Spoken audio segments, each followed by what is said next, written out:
नमस्कार, माउन्टेन समाचारमा स्वागत छ। म सुजन सालिसे। नमस्कार, म सचिता बुढाथोकी। सुरुमा अहिलेसम्मका मुख्य समाचार।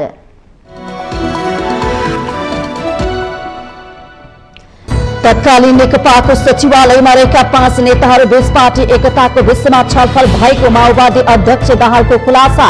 गठबन्धनलाई प्रभावकारी बनाउने बारे पनि चर्चा। कांग्रेससँगको गठबन्धन त्यागेर एकतामा आउन माओवादी केन्द्र र एकीकृत समाजवादीलाई एमाले सचिव भट्टराईको आग्रह। तत्कालीन नेकपा मिल्नुको विकल्प नभएको भनाई।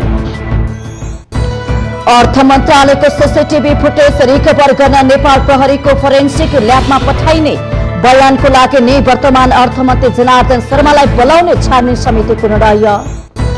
विज्ञहरूको रायका आधारमा बस्ती विकासको मापदण्ड तय गर्न संसदीय समितिको सरकारलाई निर्देशन। यथाभावी बस्ती विकास गरेको भन्दै सरकारप्रति असन्तुष्टि व्यक्त। पानी नपरेपछि बाँकीमा खेतमा रोपेको धान सुक्न थाल्यो। किसानहरू ढलको पानी सिँचाइ गरेर समेत धान रोप्न बाध्य। अहिलेसम्म 40% खेतमा मात्र रोपाई सम्पन्न। श्रीलङ्काको राष्ट्रपतिका लागि 3 जना बीच प्रतिस्पर्धा हुने। सजित प्रेमदासा दौडबाट बाहिरिएसँगै श्रीलङ्कामा राष्ट्रपति पदका प्रत्याशी बीच रोचक प्रतिस्पर्धा हुने विश्लेषण। र आइसिसी विश्वकप लेग 2 अन्तर्गत स्कटल्यान्ड भ्रमण गरेर नेपाली क्रिकेट टोली स्वदेश फिर्ता। युवा टोली भएकाले अपेक्षाकृत प्रदर्शन गर्न नसकेको कप्तान लामी छाउनेद्वारा स्वीकार।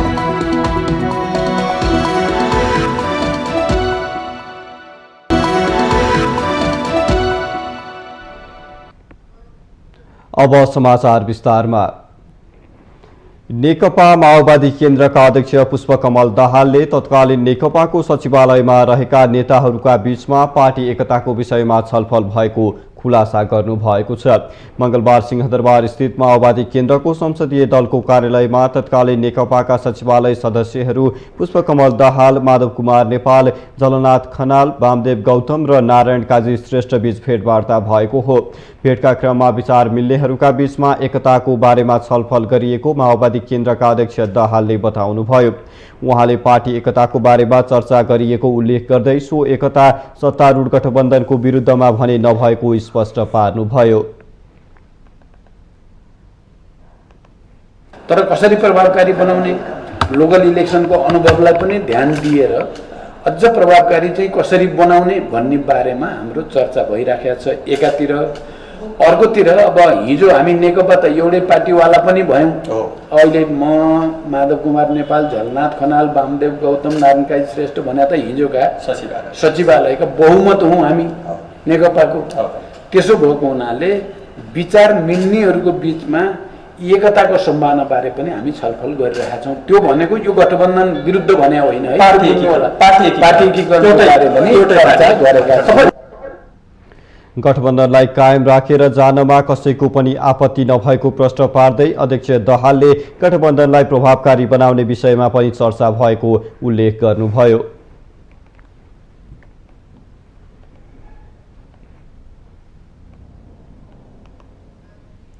यसैबीच नेकपा माओवादी केन्द्रका अध्यक्ष पुष्पकमल दाहालले गठबन्धनको सम्बन्धमा बिहीबारसम्ममा टुङ्गोमा पुग्नुपर्नेमा जोड दिनु भएको छ। मंगलबार पूर्व प्रधानमन्त्री डाक्टर बाबुराम भट्टराईसँग सिंहदरबारमा भएको भेटवार्तापछि सञ्चारकर्मीहरूलाई संक्षिप्त प्रतिक्रिया दिँदै अध्यक्ष दाहालले गठबन्धनको विषयमा बिहीबारसम्ममा टुङ्गोमा पुग्नुपर्नेमा जोड दिनु भएको हो। उहाँले डाक्टर भट्टराईसँग सामान्य राजनैतिक भेटघाटसँगै गठबन्धन बनाउने विषयमा छलफल भएको बताउनु भएको छ।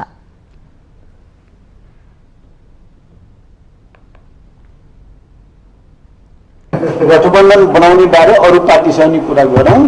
भोलि पर्सिसम्म एउटा टुङ्गो पुग्न सक्यो भने राम्रो हुन्छ। अध्यक्ष दाहालले आगामी निर्वाचनमा गठबन्धन गर्ने नेपाली कांग्रेस केन्द्रीय समितिको निर्णय सही भएको पनि उल्लेख गर्नुभएको छ। अध्यक्ष दाहालले जनता समाजवादी पार्टी नेपालले कारबाही गरे पनि डाक्टर बाबुराम भट्टराई गठबन्धनमै रहेको स्पष्ट पार्नुभयो। भेटवार्तामा भट्टराईले गठबन्धन कुनै हालतमा नछोड्ने प्रतिबद्धता गरेको पनि अध्यक्ष दाहालले बताउनु भएको छ।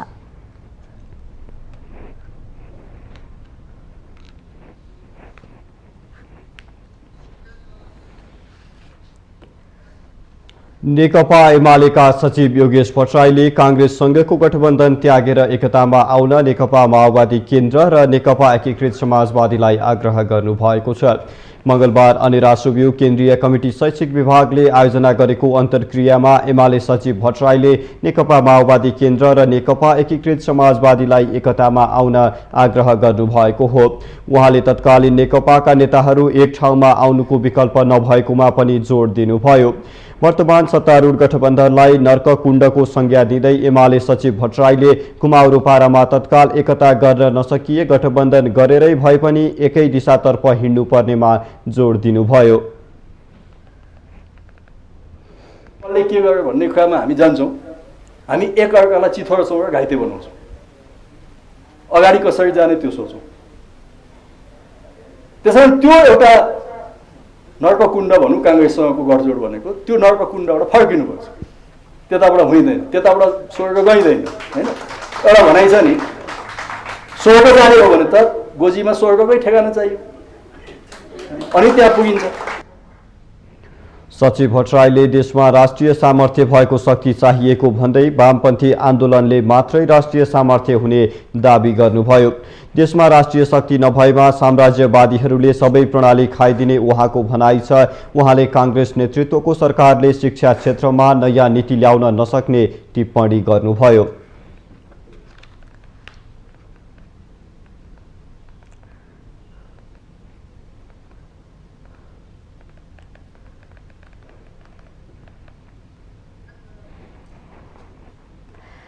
संसदीय समितिले विज्ञहरूको राय सुझावको आधारमा बस्दै विकास शहरी योजना र भवन निर्माण सम्बन्धी आधारभूत मापदण्ड निर्माण गर्न सरकारलाई निर्देशन दिएको छ। प्रतिनिधि सभा अन्तर्गत तहको विकास तथा प्रविधि समितिले भूकम्प, बाढी, पहिरो जस्ता प्राकृतिक प्रकोपबाट नागरिकको जीवन रक्षा गर्नको लागि विज्ञहरूको राय सुझावको आधारमा मापदण्ड बनाउन शहरी विकास मन्त्रालय र प्रधानमन्त्री तथा मन्त्री परिषद कार्यालयलाई निर्देशन दिएको हो। 2072 सालको भूकम्पपछि सरकारले बनाएको सो मापदण्डका प्रावधानहरूलाई संकुचित बनाएर 2078 सालमा सरकारले त्यसलाई पुनः संशोधन गरेको निष्कर्ष समेत निकालेको समितिका सभापति कल्याणी खड्काले बताउनु भएको छ। 2072 सालको भूकम्पपछि तयार गरेको बस्ती विकास शहरी योजना तथा भवन निर्माण सम्बन्धी आधारभूत निर्माण मापदण्ड 2072 मा भएका प्रावधानहरूलाई 2078 सालमा गरेको पुनः संशोधनले मापदण्डका प्रावधानहरूलाई अझ साँघुरो र संकुचित बनाएको समितिले प्रदेश र स्थानीय तहमा भवन निर्माण सम्बन्धी एकीकृत मापदण्ड बनाई कार्यान्वयन नगर्ने गरी आवश्यक निर्देशन दिन पनि नेपाल सरकार शहरी विकास मन्त्रालयलाई सचेत गराएको छ। बैठकमा सांसदहरूले जथाभावी बस्ती विकास गरेको भन्दै सरकारप्रति आक्रोश व्यक्त गरेका थिए। प्रमुख प्रतिपक्षी दल नेकपा एमालेका सांसद यज्ञराज सुनवारले कार्यान्वयन हुने गरी हरेक क्षेत्रको नीति कानूनहरूको निर्माण गर्न सरकारलाई सचेत गराउनु भएको छ। निर्माणका लागि मात्रै नहोस्, कार्यान्वयनका लागि होस्। त्यसका लागि आजको वस्तुगत धरातलीय आवश्यकताको आधारमा र सम्भवतः कार्यान्वयनको सम्भाव्यताका आधारमा हाम्रा नीतिहरू निर्माण हुनुपर्छ। त्यसतर्फ म गम्भीर ध्यान आकृष्ट गराउन चाहन्छु। सत्तारूढ नेपाली कांग्रेसकी सांसद रंगमती साईले सरकारले जथाभावी बस्ती विकासको विस्तारको काम गरिरहेको भन्दै आपत्ति जनाउनु भएको छ। उहाँले बाढी, पहिरो जस्ता जोखिम नहुने ठाउँमा बस्ती विकास र शहरी विकासको योजना बनाउन पनि सरकारको ध्यानाकर्षण गराउनु भएको छ। त्यो लायक छ कि छैन पहिले हामी किन सोच्दैनौँ? बाढी पहिरो आउँछ कि आउँदैन पछि दीर्घकालीन सोच्ने हो नि त हामीले, हैन? यो कुरामा हामीले ध्यान दिनुपर्छ जस्तो लाग्छ। सांसद साईले हिमाल, पहाड र तराईमा भूगोल फरक भएकाले सही अनुसार नागरिकको जीवन जोखिम नहुने गरी बस्ती विकास, शहरी योजना र भवन निर्माण मापदण्ड तय गर्न सरकार गम्भीर हुनुपर्ने बताउनु भएको छ।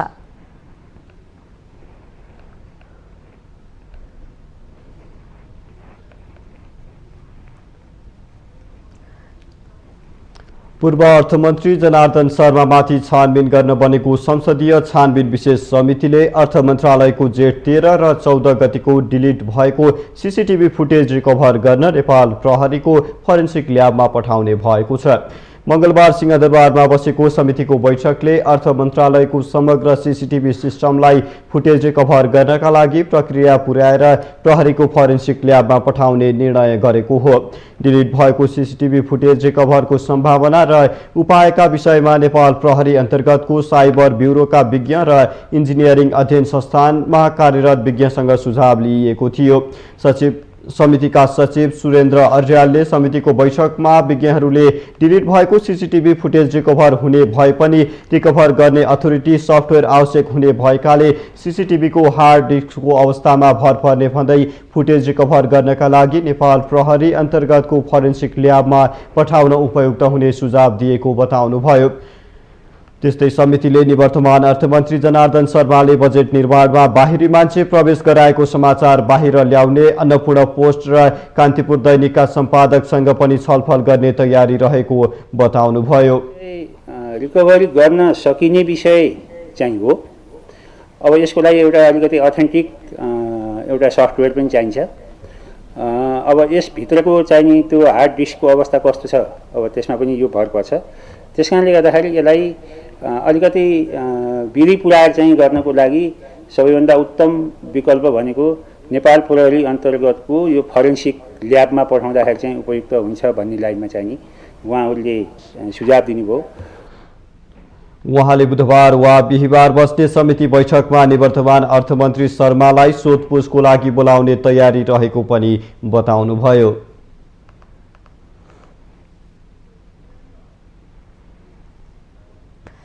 पानी नपरेपछि बाँकेमा खेतमा रोपेको धान सुक्न थालेको छ।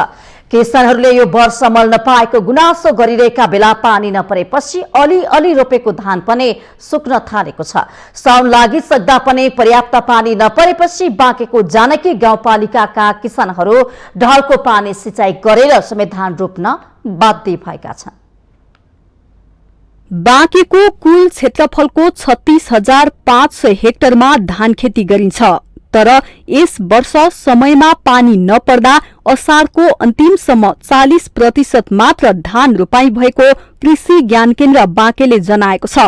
असार महिनाभरि पर्याप्त वर्षात नभएपछि ब्याडमा रहेका धानको बिउदेखि जेनतेन गरी रोपेको धान पनि सुक्न थालेको छ।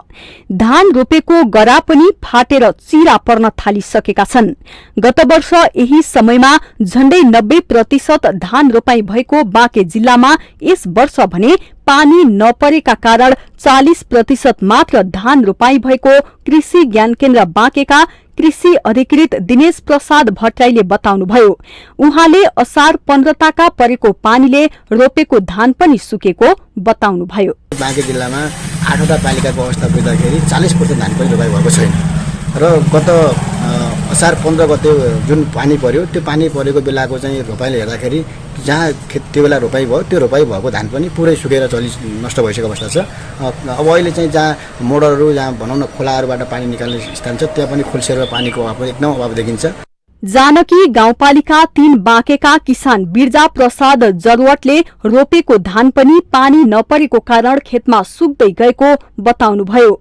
समयमा मलखात पनि नपाएको गुनासो सुनाउँदै उहाँ आफ्नो खेतमा सिंचाइको कुनै पनि प्रबन्ध नभएकाले आफू र परिवार भोकै परिने चिन्ता व्यक्त गर्नुभयो। अब पानी के सिंचाई के कोई व्यवस्था नहीं है और खाद रहा तो वो नहीं मिलत है, समय से खेते में खाद भी नहीं पड़त है और आसमान से पानी भी नहीं गिरत है, कोई साधन नहीं है। आफ्नो गाउँघरमा पानीका लागि कुनै सुविधा नभएकाले पम्पिङ सेटबाट नालाको पानीले सिंचाइ गरी रोपेको धान पनि सुक्न थालेको र जमिन पनि फाट्न थालेको जानकी 3 का किसान दिलीप कुमार जरुवटले बताउनुभयो। उहाँले नेताहरू भोट माग्ने बेला किसानलाई आश्वासन दिने गरे पनि जितिसकेपछि फर्केर नहेर्ने गरेको गुनासो गर्नुभयो। केही सुविधै छैन यहाँ हाम्रो गाउँमा, सबै सुखी राखे छ, पुरै खेती न मल मिल्दैन यहाँ टेममा न केही छ। अनि हाम्रो सरकार के गर्छ त्यो थाहै हुन्न। न जिते भने मात्रै आउँछन् यहाँ भन्न कि हामीहरू यो गर्छु त्यो गर्छु, अनि जिते भने त कसैले पनि आउन्न यहाँ हाम्रो गाउँमा कि अब यस्तो भइराखेछ। पानी नपरेर सुक्खा लागेकोले धान रोपाई हुन नसकेको भन्दै सिंचाईको सुविधा गरिदिन बाँकेका किसानहरूले आग्रह गरेका छन्। राप्ती नदी, खोला, नाला र सिक्टा सिंचाईको सुविधा हुने राप्ती, सोनारी, बैजनाथ, खजुरा, जानकी, डडुवा गाउँपालिकामा 25 देखि 40% धान रोपाई भएको छ भने नरैनापुर गाउँपालिकामा 10%, कोहलपुर नगरपालिका क्षेत्रमा 15 र नेपालगञ्ज उपमहानगरपालिका क्षेत्रमा 20% धान रोपाई भएको कृषि ज्ञान केन्द्रले जनाएको छ। माउन्टेन समाचारमा पालो भएको छ विश्रामको।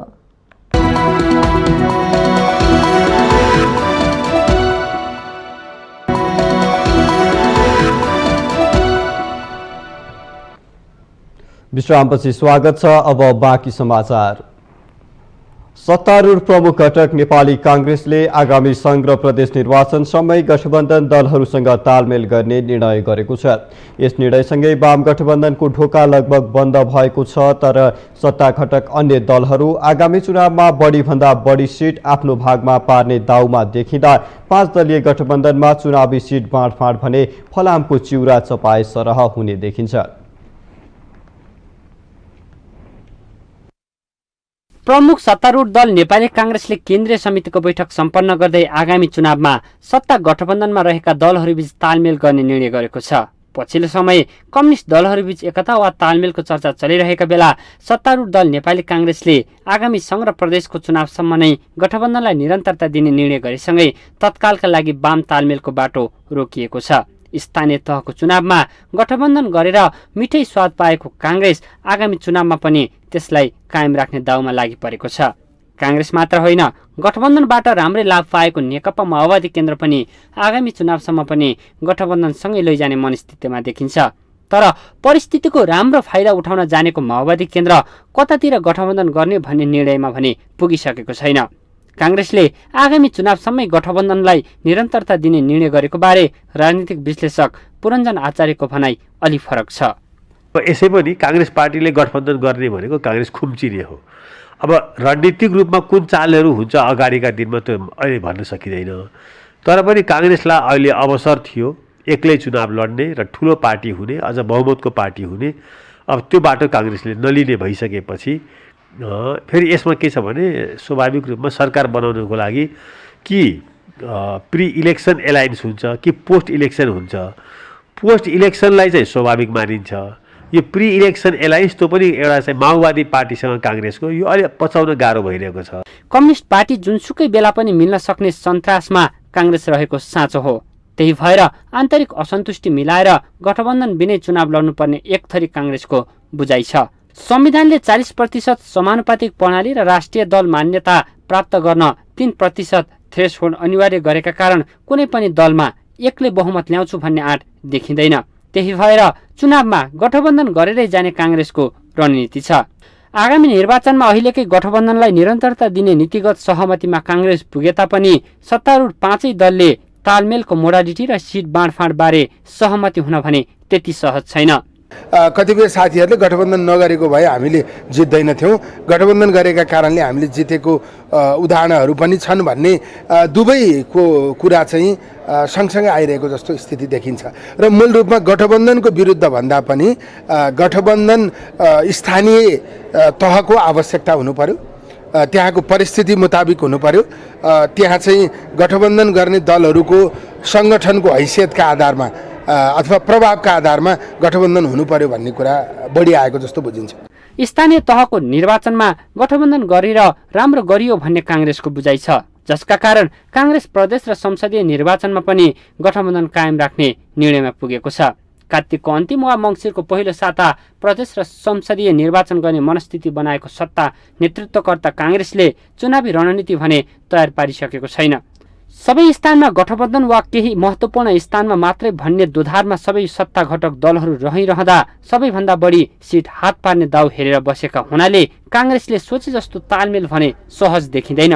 माउन्टेन टेलिभिजन एचडीका लागि क्यामेरामा प्रदीप फलानका साथमा बटुक राजगिरीको रिपोर्ट। प्रधानमन्त्री शेरबहादुर देउवाले विकास निर्माणको कामलाई गुणस्तरीय बनाउन सम्बन्धित सबै पक्षलाई निर्देशन दिनुभएको छ। 60औं इन्जिनियर दिवसको अवसरमा मंगलबार काठमाडौँमा आयोजित एक कार्यक्रममा प्रधानमन्त्री देउवाले सरोकारवालाहरू बीच समन्वय कायम गरी विकास निर्माणको कामलाई गुणस्तरीय बनाउन सम्बन्धित सबै पक्षलाई सचेत गराउनु भएको छ। उहाँले जनताको आवश्यकता अनुसार मुलुकको समृद्धिको लागि पूर्वाधार निर्माणमा इन्जिनियरहरूको भूमिका महत्वपूर्ण हुने धारणा राख्नु भएको छ। देशलाई समुन्नत र समृद्ध बनाउन सड़क, पुल, पुलेसा, जलविद्युत आयोजना, सूचना प्रविधि लगायतको पूर्वाधारहरूको विकासको आवश्यकता हुने स्पष्ट पार्दै प्रधानमन्त्री देउवाले त्यसकामा इन्जिनियरहरूले आफ्नो पेशालाई थप व्यावसायिक र विशिष्ट बनाउँदै लैजाने विश्वास समेत व्यक्त गर्नु भएको छ। राज्यको परिकल्पना देशको विकास निर्माणमा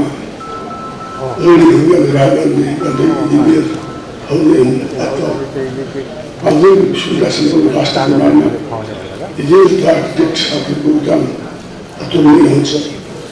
समयको प्रवर्तन सबै यस पेसालाई थप व्यावसायिक विशिष्ट बनाउँदै राष्ट्रिय अवस्थाको पूर्ति गर्ने गरी विश्वास विकासपट्टि जानुपर्ने खाँचो छ।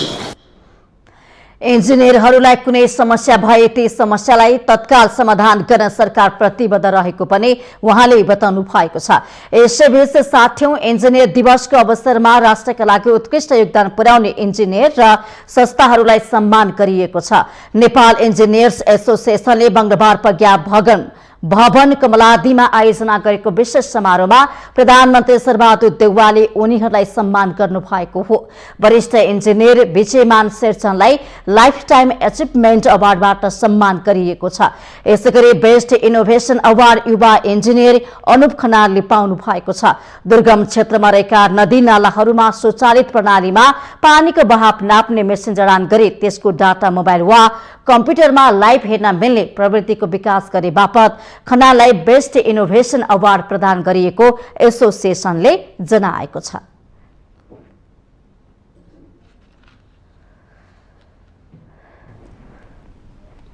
भौतिक पूर्वाधार तथा यातायात मन्त्री मोहम्मद इस्तियाक राईले स्मार्ट ड्राइभिङ लाइसेन्स सबै प्रदेशमा छपाई गर्ने व्यवस्था गरिने बताउनु भएको छ। मंगलबार मन्त्रालयमा काठमाडौँ महानगरपालिकाका मेयर बालेन्द्र शाहको टोलीसँग भएको छलफलपछि मन्त्री राईले सो कुरा बताउनु भएको हो। उहाँले स्मार्ट ड्राइभिङ लाइसेन्स र इम्बोस नम्बर प्लेटबारे अनुसन्धान गर्न बनेको समितिको प्रतिवेदन केही दिनमा नै आउने बताउनुभयो। मन्त्री राईले समितिको प्रतिवेदन आएपछि स्मार्ट ड्राइभिङ लाइसेन्सको समस्या समाधानका लागि सुदूरपश्चिम र कर्णालीमा 1, गण्डकी र लुम्बिनीमा 2 र प्रदेश 1 र मध्य प्रदेश लगायतका सबै प्रदेशमा 1-1 स्थानमा गरी स्मार्ट लाइसेन्स छपाई गर्ने बताउनुभयो।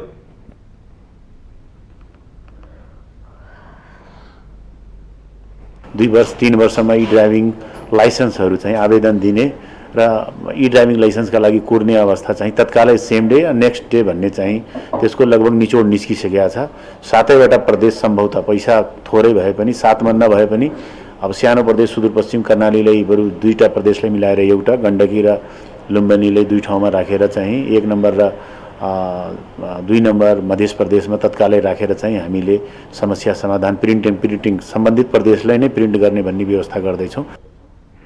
मन्त्री राईले काठमाडौँ महानगरपालिका क्षेत्राधिकारभित्रका सडकलाई अब वन्य ऐनमा महानगर मातहतमा नै रहने व्यवस्था गर्ने तयारी भएको जानकारी मेयर शाहलाई दिएको पनि बताउनुभयो।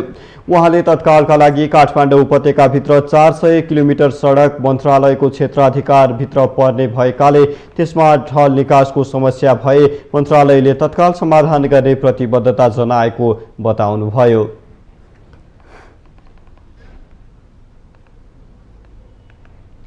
नेपालमा कोरोनाको ओमिक्रोन भेरिएन्टको नयाँ उपप्रजाति BA.5 पुष्टि भएसँगै संक्रमितहरूको संख्यामा निरन्तर उकालो लाग्न थालेको छ। विश्वव्यापी रूपमा फैलिएको कोरोनाबाट हाल केही राहत महसुस गरेका नागरिकहरू पुनः यसको चौथो लहर आउने हो कि भन्ने डराउन थालेका छन्। पछिल्लो समय कोरोना महामारी पुनः तीव्र रूपमा बढ्न थालेको छ। गएको आइतबार 3041 कुल परीक्षणमा 135 जनामा संक्रमण पुष्टि भएकोमा सोमबार दोब्बरले वृद्धि भएर 457 जना पुग्यो। पछिल्लो केही समयदेखि नियन्त्रित अवस्थामै रहेकाले सरकारवालादेखि आम नागरिक समेतले सुरक्षाका मापदण्ड अपनाउन छाडिसकेको अवस्था थियो। अहिले मानिसहरू मास्क बिनै खुलेआम हिँडिरहेको अवस्था छ। करिब 2.5 महिनासम्म कोरोनाबाट मृत्यु शून्य रहेकोमा पछिल्लो 2 दिनमै संक्रमणका कारण 2 जनाले ज्यान गुमाएका छन्। यसले नेपालमा कोरोना संक्रमण फेरि बढ्न सक्ने संकेत गरिरहेको छ। कोरोनाको पछिल्लो संक्रमण नयाँ भेरिएन्ट ओमिक्रोनको उपप्रजाति BF5 हुन सक्ने र यो अहिलेसम्मकै सबैभन्दा तीव्र गतिमा फैलिन सक्ने क्षमता राख्ने भएकाले उच्च सतर्कता अपनाउन सरुवा रोग विशेषज्ञ डाक्टर शेरबहादुर पुन आग्रह गर्नुहुन्छ। ओमिक्रोन भेरिएन्टकै नयाँ उपप्रजाति BF5 सायद दोषी जस्तो लाग्छ, किन भन्दाखेरि त्यो पुष्टि भएको अवस्था छ र विगतमा जुन देखिरहेको थियो, जुन बेला स्थिर अवस्था थियो, त्यसले अचानक पनि ट्विस्ट गरेको जस्तो चाहिँ मलाई लाग्दैन। यो नयाँ उपप्रजाति हुनुपर्छ भन्ने मलाई लाग्दछ।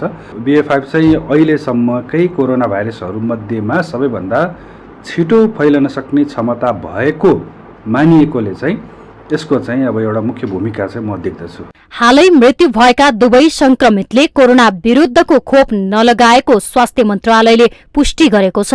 कोरोना संक्रमणको ग्राफ उकालो लागिरहेका बेला नेपालका सीमा नाकाहरूमा खुलेआम आवत जावत भइरहेको छ। सरकारले पूर्व तयारी गरिरहेको र पहिले जस्तो डराइहाल्नुपर्ने अवस्था नरहेको बताएको छ।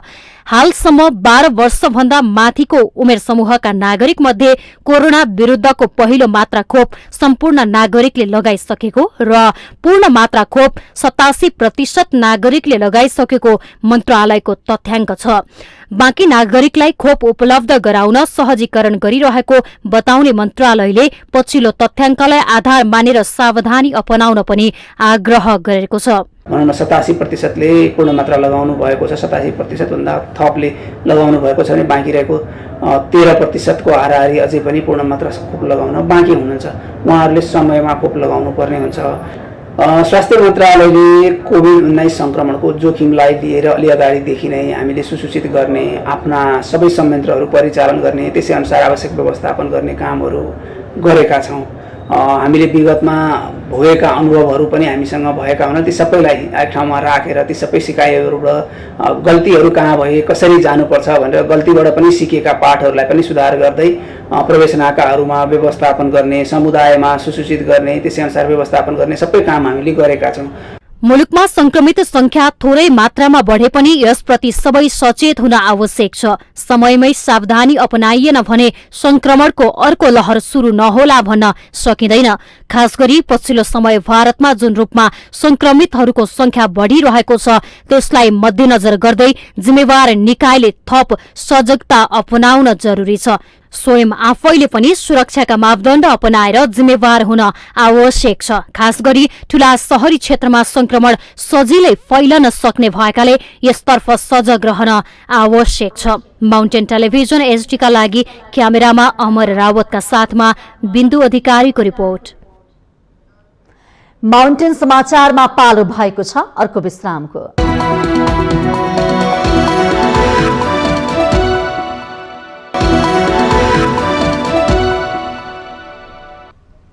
विश्रामपछि स्वागत छ। अब बाँकी समाचार।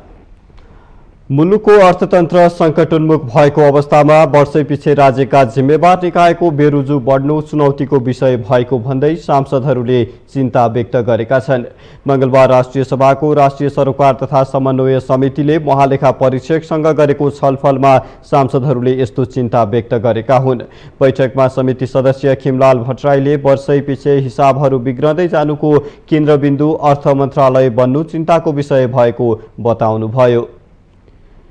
अर्थ मन्त्रालयले 59वटा प्रतिवेदनमा आजसम्म चाहिँ अब कम्तीमा पनि 58वटा प्रतिवेदन तपाईहरुले चाहिँ अहिले 59औंमा 20वटा सुझाव राख्नु भएछ।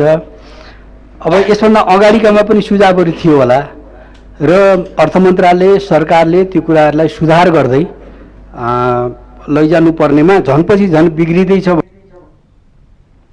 बैठकमा अर्का सांसद गोपी अछामीले आर्थिक संकटतिर देश गइरहेको स्थितिमा सरकारको बेरुजु बढ्दा चुनौती महसुस भएको बताउनुभयो। देश राखेको स्थितिमा बेरुजु बढ्नु फेरि त्यसमा पनि फेरि के छ भने प्राय गरिकन चाहिँ राज्यकै निकायहरूमा चाहिँ बेसी बेरोजगारीहरू चाहिँ अनियमित ढङ्गले चाहिँ भएको स्थिति देख्दाखेरि चाहिँ बैठकमा आफ्नो धारणा राख्दै सांसद रामचन्द्र राईले महालेखा परीक्षकको प्रतिवेदनले 60% बेरोजु नियमन गर्नुपर्ने देखाएको भन्दै यो दण्डनीय रहेको बताउनुभयो। 60% चाहिँ नियमन गर्न पर्ने बेरोजु देखिन्छ भनिसकेपछि यो त दण्डनीय छ भन्ने कुरा देखिन्छ ठाडो भनिसकेपछि यो दण्डनीय, यो भ्रष्टाचार हो भने चाहिँ दण्डनीय हुन्छ, दण्डित गर्न पर्ने हुन्छ। यो काम भएको छैन।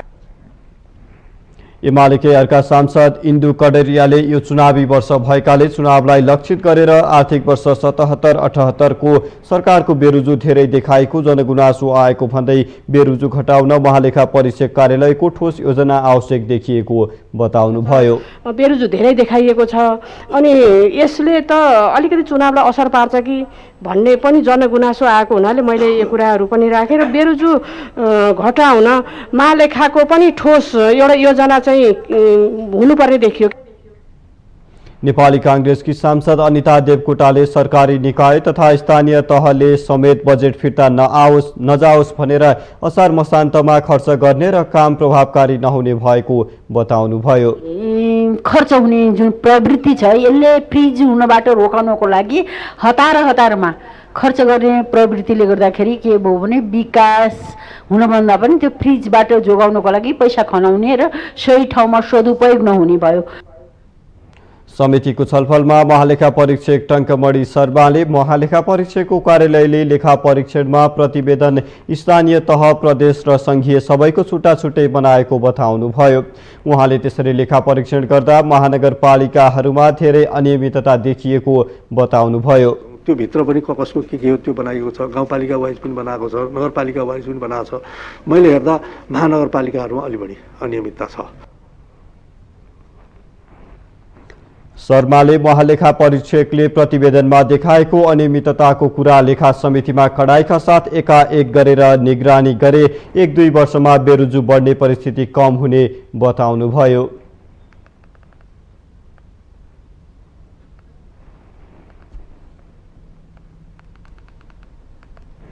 चितवनको राप्ती नगरपालिकाले भूमिहीनहरूको लागि निस्सा वितरण कार्य सुरु गरेको छ। 13वटा ओडा रहेको नगरपालिकाले पहाडी भेग तर्फबाट निस्सा वितरण सुरु गरेको हो। वर्षौंदेखि बस्दै आएका भूमिहीन, सुकुम्बासी र अव्यवस्थित बसोबास गर्नेहरूका लागि नाप नक्साको निस्सा वितरण सुरु गरेको नगरपालिकाले जनाएको छ। आगामी दशैं गावे लाल पूर्जा बाँड्ने तयारीको साथ निस्सा वितरण गरिएको नगरपालिकाले बताएको हो।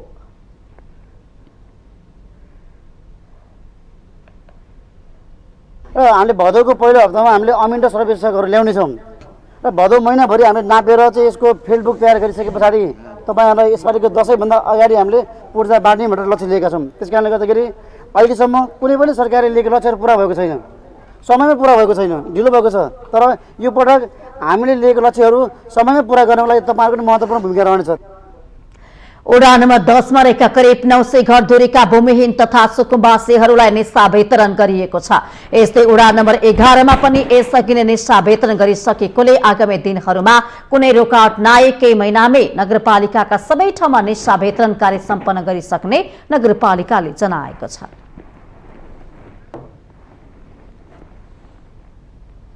डडेलधुराको आलीताल गाउँपालिकामा अत्याधुनिक सुविधा सम्पन्न अस्पताल निर्माण हुन थालेको छ। गाउँपालिकाको बजेटमा अस्पताल निर्माण हुने भएपछि जिल्लामा विशेषज्ञ सेवा नभएका कारण समस्यामा परेका स्थानीयहरू उपचारका लागि धनगढी धाउनुपर्ने बाध्यताको अन्त्य हुने भन्दै खुसी भएका छन्।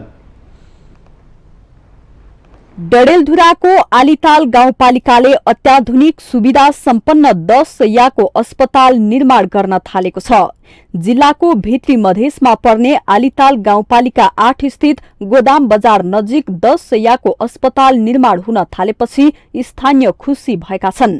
अस्पताल निर्माण भएसँगै सानो उपचारका लागि पनि धनगढी नेपालगञ्ज जानुपर्ने बाध्यता हट्ने स्थानीयको विश्वास छ।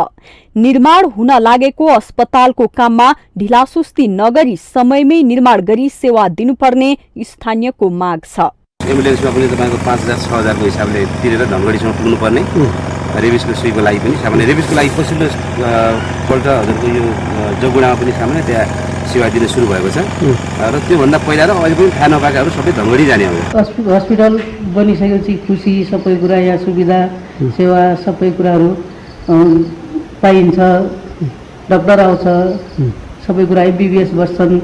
अनि यहाँबाट रिफर गरेपछि धनगढीतिर जानुपर्ने, नेपालगञ्ज जानुपर्ने, भारततिर जानुपर्ने त्यो सुविधा हामीले यहीँ पाए हामी खुसी छौँ। अनि सरकारले अब जुन निकायमा जगाउनु पर्ने हो त्यो निकायमा चाँडोभन्दा चाँडो गरेर अस्पताललाई जसरी हुन्छ सक्दो चाँडो निर्माण गरेर सेवा पुर्याइदिए हामीलाई अझै खुसी हुने। गाउँपालिकामा रहेको स्वास्थ्य चौकीमा दैनिक बिरामीको चाप बढ़िरहेको हुन्छ।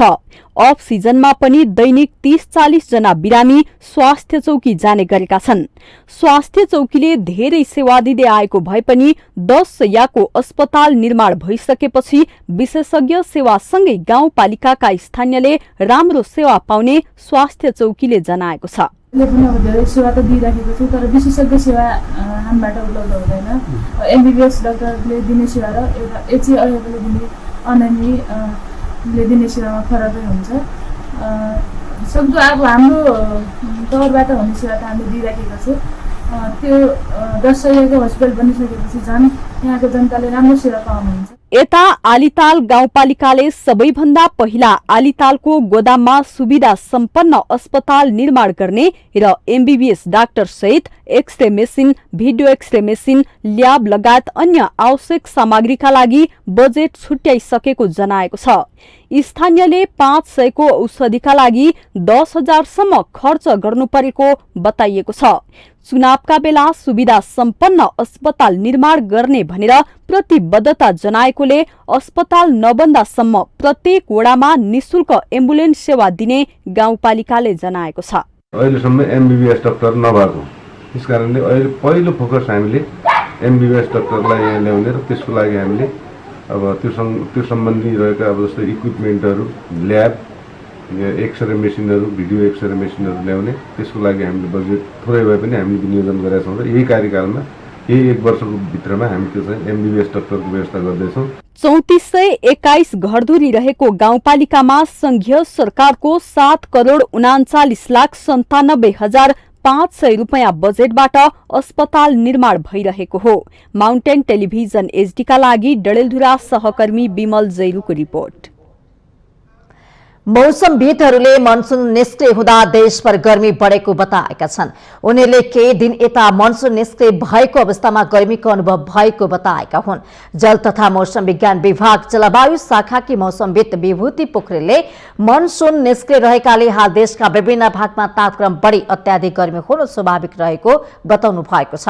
उहाँले मनसुन न्यून चापे रेखा 1-2 दिन भित्रमै माथि आउने र वर्षा हुन सुरु हुन साथ गर्मी हटेर जाने बताउनु। यो पानी पर्ने क्रम पनि त्यही हो, अहिले ब्रेककै स्थिति छ हैन, ब्रेकको स्थिति भएको भएर बिस्तारै अब यो 1-2 दिनमै मनसुन ट्रफ माथि सिफ्ट हुँदै जाँदाखेरि हाम्रोतिर मनसुन ट्रफ आउँछ हैन।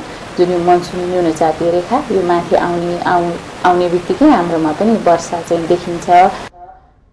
मौसमविद पोखरेलले प्रदेश नम्बर 1 मधेस प्रदेश र बागमती प्रदेशमा हालसम्म सरदर भन्दा बढी वर्षा देखिएको बताउनु भएको छ। यस्तै लुम्बिनी प्रदेश, कर्णाली प्रदेश र सुदूरपश्चिम प्रदेशमा भने सरदर भन्दा कम वर्षा भइरहेको उहाँले जानकारी दिनुभएको छ। उहाँले मनसुनको समयमा बाढी पहिरोको कारण जनधनको क्षति हुन सक्ने भएकाले जल तथा मौसम विज्ञान विभागले दिने गरेको सूचनाहरूलाई ध्यान दिन पनि आग्रह गर्नुभएको छ।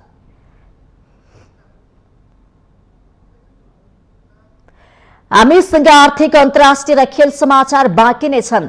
माउन्टेन समाचारमा पालो भएको छ विश्रामको।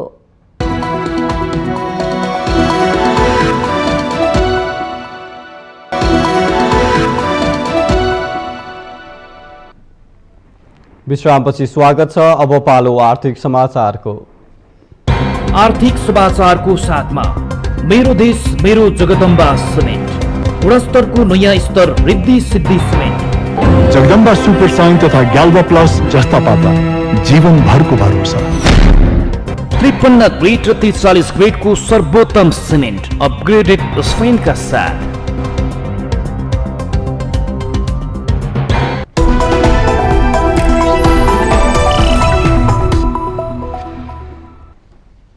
आन्तरिक राजस्व कार्यालय पोखराले गत आर्थिक वर्षमा 4 अर्ब 88 करोड रुपैयाँ राजस्व सङ्कलन गरेको छ। गत आर्थिक वर्ष 2078-79मा कुल 5 अर्ब 10 करोड रुपैयाँ राजस्व सङ्कलन गर्ने लक्ष्य रहेकोमा कार्यालयले लक्ष्यको 96% राजस्व सङ्कलन गरेको हो। आन्तरिक राजस्व कार्यालय पोखराका प्रमुख रमेश शर्माले आर्थिक वर्ष 2078-79मा मूल्य अभिवृद्धि कर लक्ष्य अनुसार सङ्कलन हुन नसकेको बताउनुभयो। प्रमुख शर्माले कोरोनाको प्रभावका कारण व्यापार व्यवसायले राम्रोसँग लयमा आउन नसक्नु र स्थानीय प्रदेश सरकारले बजेट पूर्ण रूपमा खर्च नगरेकोले मूल्य अभिवृद्धि कर कम भएको बताउनुभयो। सरकारका कार्यालयहरू छन्, सङ्घीय सरकारका कार्यालयहरू छन्, उनीहरूको पुँजीगत खर्च चाहिँ अत्यन्त न्यून रहनु र हाम्रो चाहिँ सेवा क्षेत्रबाट पनि अपेक्षाकृत रूपमा चाहिँ यो मुहकर सङ्कलन हुन नसक्नाले मुहकरको लक्ष्य पुग्न नसकेको देखिन्छ। आन्तरिक राजस्व कार्यालय पोखरामा हाल 1,75,000 करदाता छन्, तीमध्ये 61,000 भ्याटमा दर्ता छन्। प्रमुख शर्माले फर्म दर्ता नगरी सञ्चालन गरेकालाई करको दायरामा ल्याउने बताउनुभयो। कार्यालयले पनि बेला बेलामा करदाता शिक्षा र बजार अनुगमन गर्दै आएको शर्माले बताउनुभयो।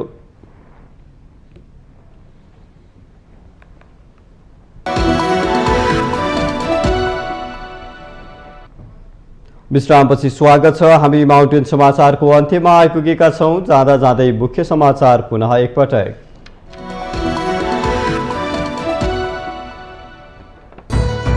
तत्कालीन नेकपाको सचिवालयमा रहेका 5 नेताहरूबीच पार्टी एकताको विषयमा छलफल भएको माओवादी अध्यक्ष दाहालको खुलासा। गठबन्धनलाई प्रभावकारी बनाउने बारे पनि चर्चा। कांग्रेससँगको गठबन्धन त्यागेर एकतामा आउन माओवादी केन्द्र र एकीकृत समाजवादीलाई एमाले सचिव भट्टराईको आग्रह।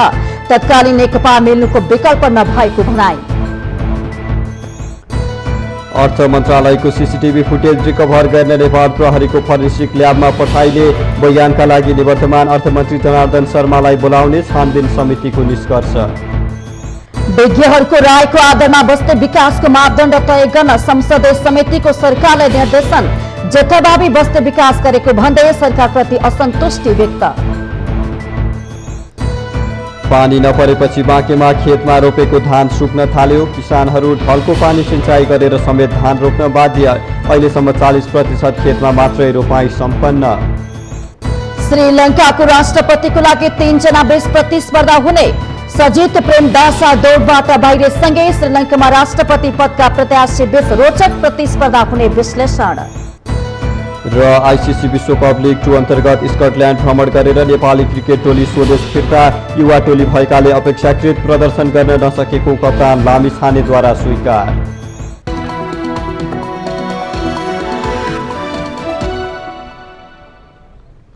माउन्टेन समाचार अहिलेलाई सकियो। सत्य, तथ्य र निष्पक्ष समाचारको लागि माउन्टेन टेलिभिजन HD हेर्दै रहनुहोला। नमस्कार।